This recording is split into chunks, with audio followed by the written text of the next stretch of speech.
Good morning friend, welcome to Veeru Academy. We are learning it success. I hope दोस्तों आप लोग सभी मस्त होंगे और अपनी तैयारी बहुत ही अच्छे तरीके से कर रहे होंगे। दोस्तों पिछले लेक्चर में हमने एक चैप्टर खत्म करा था जिसका नाम था स्केलेटन सिस्टम। आज मैं आप लोग के सामने एक नया टॉपिक, एक नया चैप्टर लेकर के आया हूं जिसका नाम है नर्वस सिस्टम। हिंदी में बात करें तो इसे कहते हैं तंत्रिका तंत्र। चलिए शुरू करते हैं।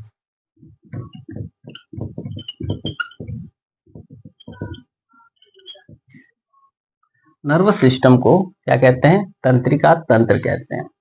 अब होता क्या है तंत्रिका तंत्र, ये जान लीजिए दोस्तों। जो भी फंक्शन हम करते हैं तो हमारे फंक्शन की जो भी कंट्रोलिंग पावर होती है वह इसी नर्वस सिस्टम यानी तंत्रिका तंत्र के पास होती है। यानी मैं ये हाथ हिला पा रहा हूँ या फिर अपनी ये वाला हाथ हिला पा रहा हूँ, या मैं बोल पा रहा हूँ, या मैं देख पा रहा हूँ, या चल फिर पा रहा हूँ, या फिर कोई भी एक्टिविटी चाहे वो वॉलेंट्री हो या इनवॉलेंट्री हो, या फिर कोई भी एक्शन चाहे वो फिजिकल हो या मेंटली हो, उन सारी चीजों को कंट्रोल करने का काम कौन करता है? हमारा नर्वस सिस्टम करता है। जैसे हमारे इस नाखून में चोट लग गई तो इसका जो सिग्नल होता है वो डायरेक्ट हमारे ब्रेन तक जाएगा। वो किसके माध्यम से जाएगा? नर्वस सिस्टम के माध्यम से जाएगा। और ब्रेन जो होता है वो भी एक नर्वस सिस्टम का हिस्सा होता है जो उस पर एक्शन लेता है और हमें ये कमांड देता है कि वहां से हाथ हटाना है या नहीं हटाना है। दर्द की अनुभूति भी वही कराता है।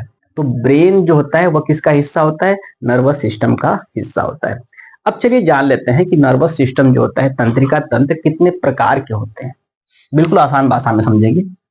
जो नर्वस सिस्टम होता है वह तीन प्रकार के होते हैं। पहला होता है सेंट्रल सेंट्रल नर्वस सिस्टम। दूसरा होता है peripheral nervous system, nervous system. और तीसरा होता है ऑटोनोमस नर्वस सिस्टम।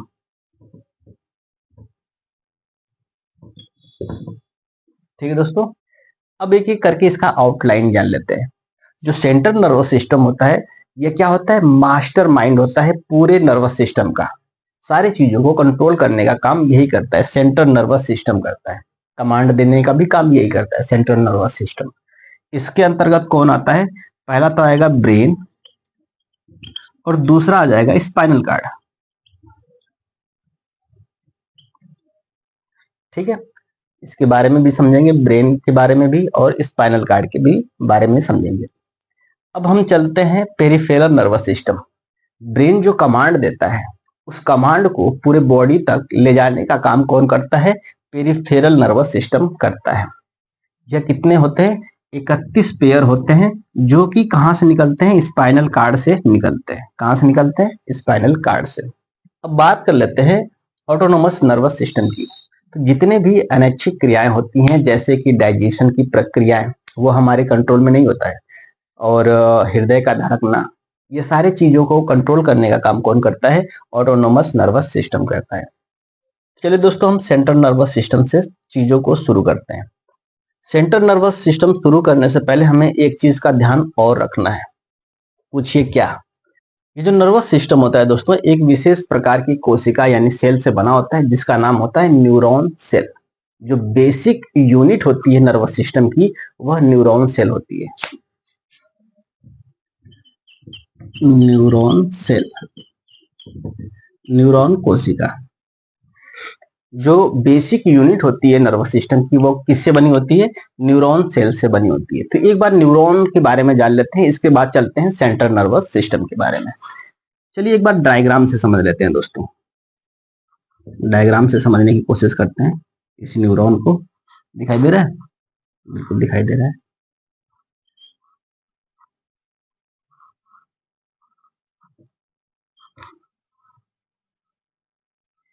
जब मैंने आपको सेल यानी कोशिका चैप्टर पढ़ाया था तो उसमें बताया था न्यूक्लियस का क्या फंक्शन होता है, इंडोप्लाज्मिक रेटिकुलम का क्या फंक्शन होता है, सेंट्रोसोम का क्या फंक्शन होता है। वो सारी चीजें यहाँ पे पाई जाती है। उसके अलावा यहाँ पे एक पार्ट होता है निकला हुआ ऐसे। चलिए यहाँ पे पहले देख लेते हैं।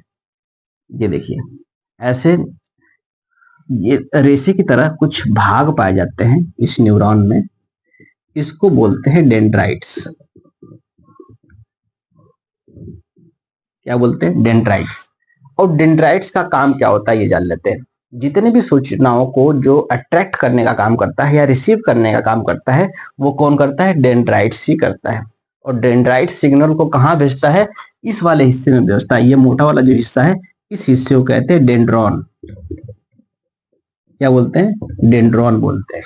और वो सूचना कहाँ लाता है, ये वाला इस वाले एरिया में लाता है जिसे हम कहते हैं बॉडी सेल। क्या बोलते हैं, बॉडी सेल।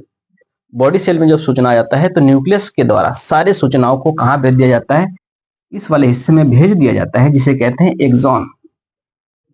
क्या बोलते हैं, ये डेंड्राइट्स इधर भी होते हैं, डेंड्राइट्स इधर भी होते हैं और डेंड्राइट्स इधर भी होते हैं। ठीक, अब ध्यान देना, एक्सॉन के ऊपर इस प्रकार की संरचनाएं जुड़ी होती हैं जो कि सूचना, ये जो सूचना जा रही होती है उसकी रफ्तार को तेज कर देता है। क्या कर देता है, रफ्तार को तेज करता है। इसको क्या कहते हैं, माइलन शीथ कहते हैं। माइलन शीथ ये क्या करता है, सूचनाओं को बहुत ही तेज रफ्तार बना देता है। और फिर जो एक्सॉन होता है एक स्थान पे ये क्या हो जाता है, खत्म हो जाता है, जिसे हम कहते हैं एक्सॉन टर्मिनल। और दूसरा डेंड्रॉइड से ये आकर के क्या होता है, जुड़ जाता है। यानी सूचना क्या होता है, एक न्यूरॉन से दूसरे न्यूरॉन तक ट्रांसफर हो जाती है। ठीक है, तो इस वाले से एक्सॉन टर्मिनल से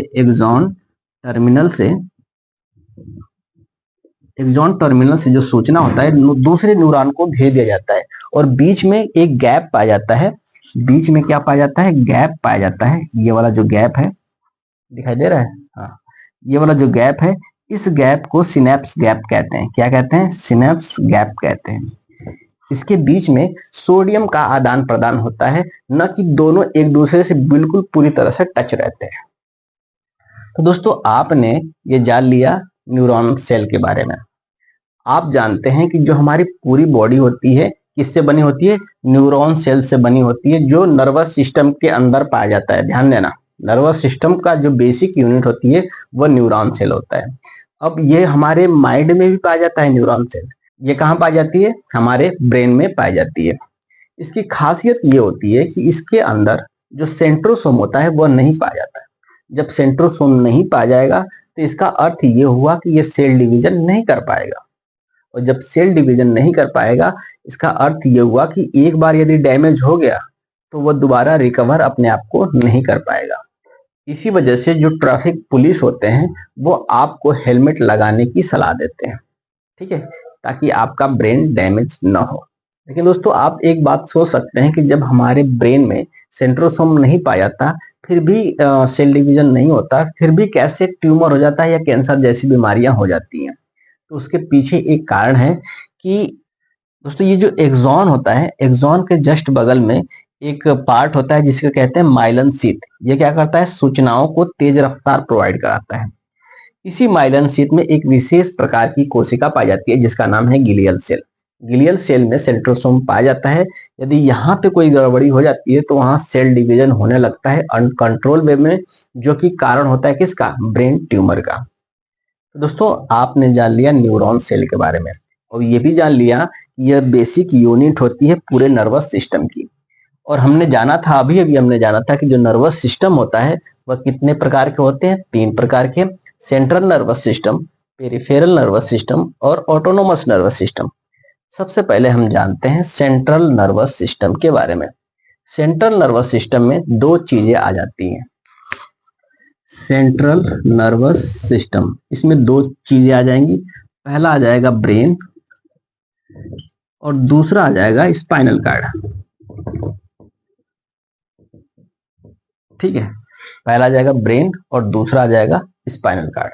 तो सबसे पहले हम समझते हैं किसके बारे में, ब्रेन के बारे में, यानी मस्तिष्क के बारे में। फिर इसके बाद हम जानेंगे स्पाइनल कार्ड के बारे में। ध्यान देना दोस्तों, ब्रेन, ब्रेन को हिंदी में मस्तिष्क बोलते हैं। क्या बोलते हैं, मस्तिष्क। दोस्तों हमारा जो ब्रेन होता है इसी के अंदर सारे सोचने समझने या फिर कोई भी चीज देख करके रिएक्शन करने की जो क्षमता होती है वो किसके अंदर होती है, ब्रेन के अंदर। इस वजह से ये हमारा एक प्रकार से एमसीबी है, यदि एमसीबी डाउन, इसका मतलब सारे रूम में कनेक्शन बंद। इसी वजह से इसको प्रोटेक्ट करना बहुत ही जरूरी होता है, और इसको प्रोटेक्ट करने का काम जो करता है वो कौन करता है? क्रेनियल बोन करता है। क्रेनियल बोन, इसके ऊपर ये वाली जो सारी बोन है, उस बोन को क्या कहते हैं? Cranial bone. इसकी संख्या होती है 8। चलिए उस बोन के बारे में भी जान लेते हैं। ये रहा आपका क्रेनियल बोन। क्रेनियल बोन को 8 भागों में डिवाइड करा गया है। जो सबसे पीछे वाली बोन होती है यहाँ पे, इसको कहते हैं ऑसिपिटल बोन। इसके जस्ट एक इधर और एक उस साइड, यहाँ पे जो बोन पाई जाती है, इसे बोलते हैं टेम्पोरल बोन। क्या बोलते हैं? Temporal bone. और जो ऊपर वाला जो होता है हिस्सा, वहां पे 2 भाग में पाया जाता है बोन को, एक इधर और एक इधर। इस भाग को कहते हैं पैरिटल बोन। क्या बोलते हैं? Parietal bone. ये जो सामने वाला बोन होता है, इसको कहते हैं फ्रंटल बोन। क्या बोलते हैं? Frontal bone. इसकी संख्या कितनी होती है? 1। इसकी संख्या कितनी होती है? 2। और इसकी संख्या कितनी होती है? 2। इसके आगे आंखों की तरफ 2 हड्डियां पाई जाती हैं। एक होता है स्पेनाइड बोन और दूसरा होता है इथमाइड बोन। क्या होता है? इथमाइड बोन। इसकी संख्या भी 1 होती है, इसकी संख्या भी 1 होती है। तो आप देख सकते हैं दोस्तों कि जो क्रेनियल बोन होता है उसकी संख्या कितनी होती है? 8। ऑसिपिटल 1, टेम्पोरल, पैरिटल, फ्रंटल, स्पोनाइड और इथमाइड। इनकी संख्या कितनी होती है? 1 और 1। तो 1 2 3 4 5 6 7 और 8, यानी क्रेनियल बोन जो होता है, बोन की संख्या कितनी हो जाएगी? 8 हो जाती है। ये जो क्रेनियल बोन होता है हमारे ब्रेन को सुरक्षा देने का काम करता है, और इसके बीच में जो ज्वाइंट होती है वह फाइब्रस ज्वाइंट होती है, जो सबसे मजबूत ज्वाइंट मानी जाती है। इसी वजह से ये जो क्रेनियल बोन होता है हमारे ब्रेन को क्या करता है? बहुत ही अच्छी Z+ सिक्योरिटी देता है। ठीक है। इसी क्रेनियल बोन के नीचे क्या पाया जाता है? एक मेम्ब्रेन पाया जाता है। एक मेम्ब्रेन पाया जाता है। ये बोन हो गया, ये बोन हो गया। इसके जस्ट नीचे क्या पाया जाएगा? मेम्ब्रेन पाया जाएगा, जिसे क्या बोलते हैं? मेनिंजाइट बोलते हैं। यदि इसमें कहीं चोट लग गई तो वहां पे सूजन हो जाता है और एक बीमारी क्रिएट हो जाती है जिसका नाम होता है मेनिंजाइटिस। ठीक है। तो मेनिंजाइट मेम्ब्रेन में यदि सूजन हो जाता है तो उस बीमारी को क्या कहते हैं? मेनिंजाइटिस कहते हैं। और उसी मेनिंजाइटिस के नीचे हमारा प्यारा सा ब्रेन पाया जाता है। ब्रेन का स्ट्रक्चर भी काफी अजीब होता है। जिस हिसाब से ये कॉम्प्लिकेटेड तरीके से काम करता है, उसका स्ट्रक्चर भी अजीब ही होता है। ठीक है दोस्तों, ये हमारा ब्रेन हो गया। क्लियर? इस ब्रेन को मुख्य रूप से 3 भागों में बांटा गया है। अब उन तीनों भागों के बारे में जान लेते हैं।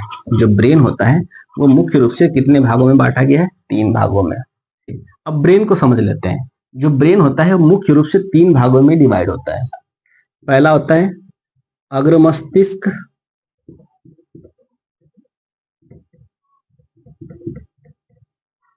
जिसे हम फोर ब्रेन बोलते हैं। दूसरा होता है मध्य मस्तिष्क,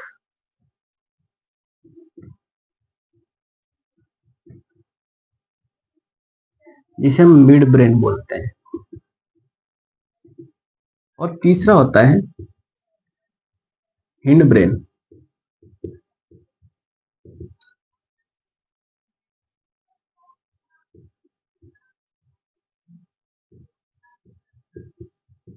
पश्च मस्तिष्क। दोस्तों स्पेलिंग आप लोग देख लेना।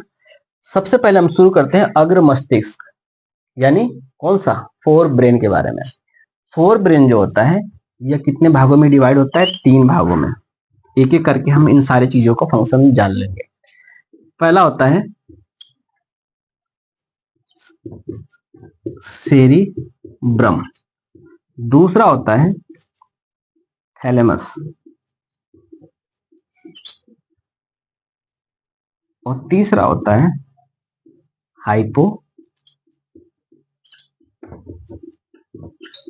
हाइपोथैलेमस। ठीक है दोस्तों, अब एक एक करके इन सारे चीजों के बारे में जानेंगे। जो अग्र मस्तिष्क है, जो सेरिब्रम होता है, वह एक प्रकार से स्टोरेज डिवाइस होता है हमारे ब्रेन का।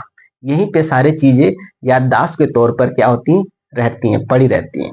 और ये क्या करता है कि जिज्ञासाओं को उत्पन्न करता है। जिज्ञासा हमारे मन में हो रही है या फिर कुछ करने की जो अंदर से एक्साइटेशन हो रहा है, उन सारी चीजों को कंट्रोल करने का काम कौन करता है, सेरिब्रम करता है। दूसरा होता है थैलेमस। थैलेमस जैसे ही बाहर का वातावरण गर्म है या ठंडा है, या फिर कोई चीज गर्म है या ठंडा है, इस चीज का आभास जो कराता है वह हमारा ब्रेन का जो हिस्सा होता है वह थैलेमस कराता है। यह किसका हिस्सा होता है, अग्र मस्तिष्क का हिस्सा होता है। अगला पॉइंट है हाइपोथैलेमस। हाइपोथैलेमस जो होता है, शरीर के अंदर जो तापमान होता है उसको नियंत्रित करने का काम करता है, और साथ ही साथ लव, प्यार, घृणा और ईर्ष्या, इन सारी चीजों को कंट्रोल करने का काम कौन करता है, हाइपोथैलेमस करता है। तो हाइपोथैलेमस का काम आपने जान लिया। तो जो ब्रेन होता है उसके 3 भागों में बांटे जाते हैं, अग्र मस्तिष्क, मध्य मस्तिष्क और पश्चिम मस्तिष्क, जिसमें से एक भाग आपने जान लिया और उस भाग का क्या काम होता है वो भी आपने जान लिया। आज का क्लास यही खत्म करते हैं, कल हम इसी चैप्टर को आगे बढ़ाएंगे। तो दोस्तों आज के लिए बस इतना ही, मिलेंगे कल नए उमंग, नए तरंग और एक नए जोश के साथ। तब तक के लिए जय हिंद।